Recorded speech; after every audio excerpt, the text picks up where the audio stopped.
அப்போஸ்தலர் நடவடிக்கைகள் 9ஆம் அதிகாரம் 1ஆம் வசனம் முதல் 16 வரையிலும் படிக்கிறாள்.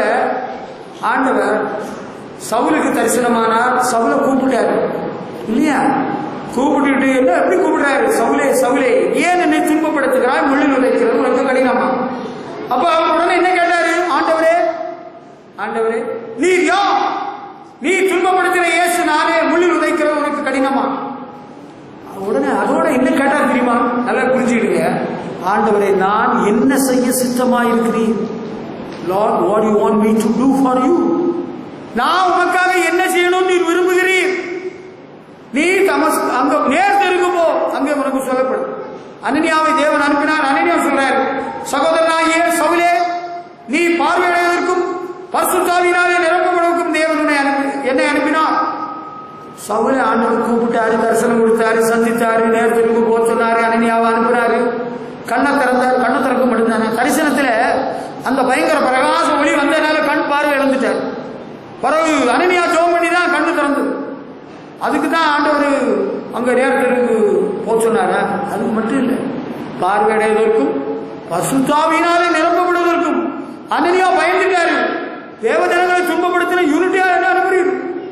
அவன் ராஜாக்களுக்கும் பிரபுக்களுக்கும் என்னுடைய சுவிசேஷத்தை அறிவிக்கும்படி நான் தெரிந்து கொண்ட பாத்திரம் என்று ஆண்டவர் சொல்றார்.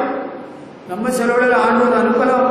அவர்கிட்ட போ, இவர்கிட்ட போய் சொல்லு, எனக்கு பயமா இருக்கு, அவன் எத்தனை பேரை என்னெல்லாம் பண்ணா ஆண்டவர் எனக்கு பயமா இருக்கு. சவுலை சந்தித்ததற்கு ஒரு நோக்கம் இருக்கிறது. அனனியாவுக்கு தரிசனமாகி நீ அங்க போன்னு சொன்னதுக்கு ஒரு நோக்கம் இருக்கிறது. It's a good purpose. Hallelujah. சொந்த சவுல் தான் பவுலாகி தேவ ஜனங்களை துன்பப்படுத்தினாரு.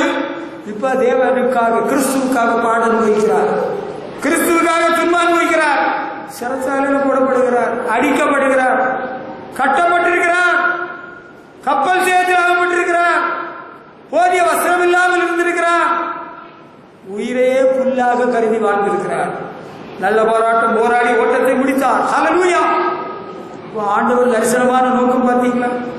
அப்படிப்பட்ட நம்ம பாஷையில் ஒரு ரவுடி ஆண்டவர் சந்தித்தார், தரிசனமானார், கூப்பிட்டார்.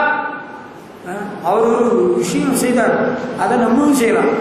ஆண்டவரே, நான் என்ன செய்ய சித்தமாயிருக்கிறேன். ஹல்லேலூயா. ஆண்டவர் ஒரு பெரிய மாறுதலை ஏற்படுத்திட்டார். பார்த்தீங்களா? அதுதான் தெய்வ தரிசனத்தில் உள்ள ஒரு ரகசியம். ஆண்டவர் ஒரு நோக்கம் இல்லாம தரிசனமாக இல்லை. உங்கள்கிட்ட சொன்னாரா? அவங்க வீட்டுக்கு போய் என்னை பற்றி சொல்லு. அப்படி ஆண்டவர் கடந்த நாட்களில் அநேக ஊழியர்களுக்கு தரிசனமாகி பயங்கரமான மதவாத சக்திகள், மதவாத தீவிரவாதிகளுக்கெல்லாம் போய் ஆண்டவர் பற்றி சொல்லி அவங்க ரட்சிக்கப்பட்டு ஆண்டவருடைய பிள்ளைகளாக இருக்கிறார்கள். நம்ம நாட்டில் மத்திய அரசாங்கத்தில் இருக்கிற அநேக அரசியல் தலைவர்களுடைய குடும்பத்தில் உள்ளவர்கள் மதவாத சக்திகளாக தீவிரவாதிகளாக இருந்தவர்களை பற்றி ஆண்டவர் தரிசனம் கொடுத்து தேவ மனிதர்கள் போய் ஆண்டவரை பற்றி சொல்லி அவங்க ஆண்டவர் பிள்ளைகள் ஆகிட்டாங்க. அது உங்களுக்கு தெரியாதுல்ல? அதுலதான் ரகசியமே இருக்கிறது. அதனாலதான் நம்ம போல உள்ள ஆட்களை விட்டு வச்சிருக்கிறாங்க. இல்லைன்னா உங்களையும் விட்டுருக்க மாட்டாங்க, நம்ம பிடிச்சிட்டு போயிருப்பாங்க. கர்த்தருடைய பிள்ளைகளே, ஆண்டவர் உங்களுக்கு ஒரு தரிசனம் கொடுத்து இன்னார போய் பாருங்க சொன்னாரா? அப்படின்னா இந்த சபையில சிலர், நாங்களே உங்களில் சிலர் சந்தித்தோம் தெரியுமா? வளையப்பேட்டைன்னு ஒரு இடம் இருக்காப்பா. இருக்குது, அங்க ஒரு இடம் இருக்குது, அங்க அனுப்பினார், அங்க போனோம். மகாலட்சுமி நகர்னு ஒரு இடம் இருக்கா? ஆமா, இங்க இருக்குதே, சந்தித்தோம். ஹல்லேலூயா. Get the word from the Lord. நீங்க கேட்கணும், ஆண்டவரே நான் எங்க போகணும், எந்த இடத்துக்கு போகணும், யாரை சந்திக்கணும்? Tell me specifically, my Lord. அவன் பயங்கரமான ஆளா இருக்கலாம், முரடனாக இருக்கலாம், குடிகாரனாக இருக்கலாம், அம்மா ரவுடி கும்பலின் தலைவராக இருக்கலாம். ஆண்டவர் அனுப்புறாரா? போய் பேசுங்க. அவர் நடுங்கிடுவார் உங்களை பார்த்த உடனே. உங்களை ஆண்டவர் என்னட்டு அனுப்புனாரா? அனுப்புவாரு. ஆண்டவர் ஒன்று கொடுத்துருவாரு. ஹல்லேலூயா. அப்படி எத்தனை சாட்சிகள் இந்த மண்ணில், இந்திய மண்ணில் வாழ்கிறார்கள். ஹல்லேலூயா. நல்லா புரிஞ்சுக்கிடுங்க. கடைசியாக சகோதரரே, வெளிப்படுத்தும் விசேஷம் 1ஆம் அதிகாரம் 9ஆம் வசனம் முதல் 11ஆம் வசனம் வரை நீங்கள் படிக்கிற வேளையில வயதான காலத்தில் இயேசுவின் மார்பில் சாய்ந்திருந்த யோவான் அப்போஸ்தலர் பத்மி என்னும் தீவுக்கு நாடுபடுத்தப்படுகிறார். அப்ப ஆண்டவர் எங்க போயிருந்தாரு? இயேசுநாதர் எங்க போனாரு? பரலோகத்தில் பிதாவுடைய சிங்காசனத்தில் வீற்றிருக்கிறாரு. இந்த யோவான் அப்போஸ்தலனை எண்ணெய் கொதிக்கிற எண்ணெய் சட்டியில தூக்கி போட்டாங்களாம். அவருக்கு ஒன்னும் ஆகலையா? அதனால வயசாச்சு இல்லையா, இனி இவனை அடிச்சு கொள்ளக்கூடாது. இவன் ஆள் இல்லாத காட்டுல, ஆள் இல்லாத தீவிர பத்ம தீவிர தன்னந்தனியா கடந்து சாகட்டும்னு அங்க அனுப்புனாங்க. அங்க போனா கர்த்தருடைய நாளில் ஆவிக்குள்ளானார். சபைகளை குறித்த வெளிப்பாடை தேவன் கொடுக்கிறார், பரலோக தரிசனத்தை கொடுக்கிறார். ஹல்லேலூயா. வயசான காலத்துல நம்ம எவன் என்ன செய்ய காத்திருக்கிறாரோ தெரியல. இப்ப நம்ம சந்தோஷமா அவங்க மத்தியில ஊழியம் செய்யணும். ஒரு காலத்துல எங்கேயா பிடிச்சி தள்ளி விட்டாங்க, காட்டுல கொண்டு இறக்கி விட்டுட்டா, தீவில கொண்டு இறக்கி விட்டுட்டா, என்ன பண்ண முடியும்? கர்த்தருடைய நாளில் கண்ணீர் விட்டு கதறினார். ஆனால் இப்படி என்ன பழிவாங்கி தீர ஆண்டவரே, கர்த்தருடைய நாளில் ஆவிக்குள்ளானார். அல்லேலூயா. பத்மு தீவினிலே பக்தனை கேட்டினிலே என்னையும் கேட்டி ஆற்றவான் இந்த வேளையிலே. அல்லேலூயா. அன்பானவர்களே, வயசான காலத்திலே இவருக்கு இப்படி நடக்கணும், இவரை இந்த இடத்துல தனித்தனியா இருக்கிறார்கள். பாவம் இல்லை. There is a purpose behind it. Hallelujah. வயசான காலத்தில் நீங்க தனியா கிடக்கிறீங்களா? ஒதுக்கி விடப்பட்டிருக்கிறீங்களா? புறக்கணிக்கப்பட்டிருக்கிறீங்களா? யாரும் பார்க்காத, உதவி செய்யாத, ஒத்தாசை பண்ணாத, நாங்க எல்லாம் ஒதுக்கிட்டோம், தனியா கிடந்து கிழவனா சாகட்டு கிழவியா சாகட்டுன்னு வச்சிருக்கிறாங்களே. The Lord is with you. ஆண்டவர் உங்களுக்கு நிறைய தரிசனம் எல்லாம் தருவார், வெளிப்பாடெல்லாம் தருவார், பரலோக காட்சிகளை தருவார், இனி உலகத்தில் சம்பவிக்க போகும் காரியங்களை எல்லாம் சொல்லி தருவார். Hallelujah. You will have a wonderful time with the Lord.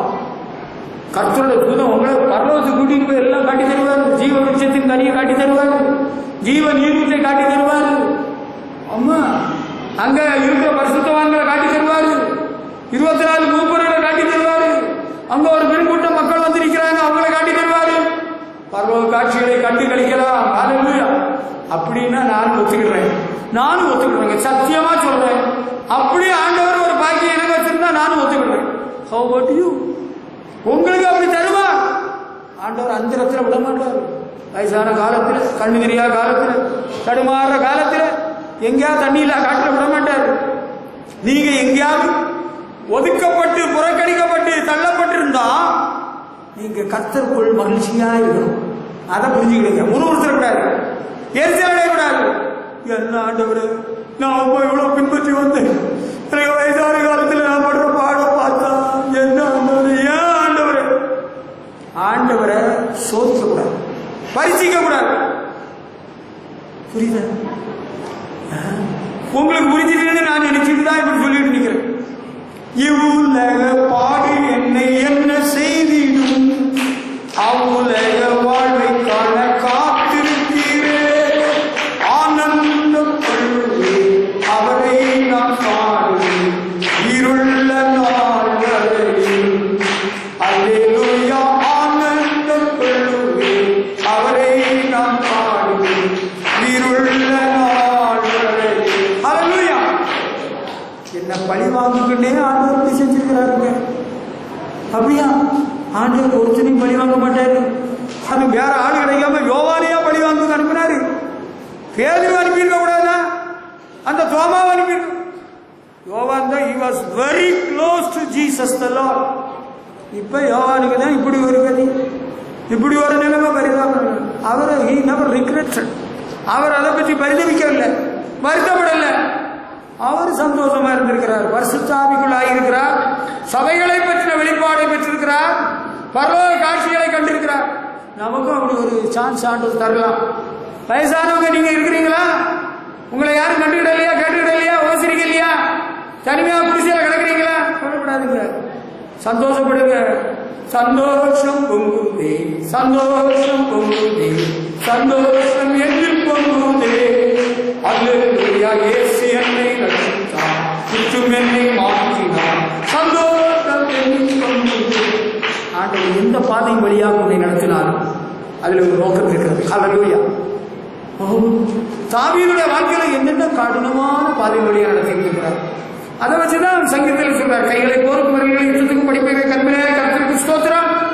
Hallelujah. God is giving some training to you that you may stick on to Him. You may stand alone for Him. யாரும் இல்லாட்டாலும் ஆண்டவருக்காக நான் தனியா நிற்பேன். Hallelujah. சீக்கிரமா அதுக்கு தான் நம்ம தெரிந்து கொண்டா தெரிந்தெடுத்தா மகிமை கண்டு பரிந்துரைத்திடுவா இழைத்திடுவோ ரட்சிப்பினா அலங்கரித்தா ரட்சக திருவடி சேர்த்திடுவோ ரட்சிப்பினா அலங்கரித்தா ரட்சக திருவடி சேர்த்திடுவோ தேவ ஆசீர்வாதம் தருவிடுவே. ஹல்லேலூயா. கர்த்தருக்கு மகிமை செலுத்துவோம். glory to God. ஆண்டவர் நல்லவர். நம்ம வாழ்க்கையில ஆண்டவர் நல்ல நோக்கத்தோடு நல்ல திட்டத்தோடு நம்மை நடத்திக் கொண்டே வருகிறார். ஹல்லேலூயா. அன்றியும் பவுலப்போஸ்தலன் ரோம சபைக்கு எழுதுறது எனக்கு ரொம்ப பிடிச்சிச்சு. அது ரொம்ப எனக்கு பிடிக்கும். அவருடைய தீர்மானத்தின்படி அழைக்கப்பட்டவர்களால் தேவனிடத்தில் அன்புள்ளவர்களுக்கு சகலமும் நன்மைக்கு ஏதுவாக நடந்திருக்கிறது. ஹல்லேலூயா. All things work for the good of them those who love God. நான் ஆண்டவரை நேசிக்கிறேன். என் வாழ்க்கையில் நேரிட்டதெல்லாம் நன்மைக்கு என்று சொல்கிறேன். ஹல்லேலூயா. நடந்ததெல்லாம் நன்மைக்கு. ஹல்லேலூயா. I am not going to regret for what I suffered in life. என்னதுக்கெல்லாம் நான் துன்பப்பட்டேனோ, பாதிக்கப்பட்டேனோ, இழந்தேனோ, கஷ்டப்பட்டேனோ, வேதனைப்பட்டேனோ, I don't need to worry at all. There is reward. அங்க பலன் இருக்கிறது. ஹல்லேலூயா. காத்திருக்கிறது. பரலோக தரிசனம் கிடைக்கும். ஹல்லேலூயா. ஆண்டவர் கூட இருப்பார்.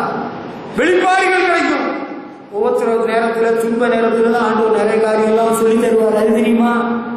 அது தெரியாத நல்லா சாப்பிட்டு கொளுத்த பிரியாணி தின்னுட்டு படிச்சு தூங்குங்க. அப்பதான் வயிற்றுக்கு மேல பேய் காலை வந்து வச்சு நிற்பான்னு சொல்லலாம். அது ஒருவேளை நடக்கலாம். அதுக்கு மேல பிராண்டியோ விஸ்கியோ போட்டா பேய் வந்துடுவான் கண்டிப்பா. நல்லா சாப்பிடாதுங்கன்னு நான் ஒரு நாளும் சொல்லுவேன். ஒழுங்கா சாப்பிடுங்க, ஆண்டவருக்காக வாடுங்க. ஆனா துன்ப பாதையில், வேதனையின் நேரத்தில், வருத்தத்தின் நேரத்தில், கண்ணீரின் பாதையில் தான் ஆண்டவர் அநேக காரியங்கள் எல்லாம் நமக்கு சொல்லி தருவார். வெளிப்பாடெல்லாம் தருவார். தெய்வ ரகசியம் எல்லாம் வெளிப்படும். ஹல்லேலூயா. அதுதான் அதுக்கு ரகசியம். இதுதான் அந்த ரகசியம். ஹல்லேலூயா. ஆண்டவர் நோக்கம் வச்சுதான் நம்ம ரட்சித்தாரு, நம்ம நடத்திட்டு இருக்கிறாரு. ஹல்லேலூயா. ஹல்லேலூயா. அழைக்கப்பட்டோரே நீர் உன்னத அழைப்பினை அறிந்தே வந்திடுவீர். அளவில்லா திருவாக்கமிதனை அவனியோ கழிப்பீர். அவனியோ கழிப்பீர். நன்றியால் பாடிடுவோம். ஹல்லேலூயா. நல்லவரே நல்கிய எல்லாம் நன்மைகளை ஹல்லேலூயா. கர்த்தர் உங்களை ஆசீர்வதிப்பாராக. ஆமென்.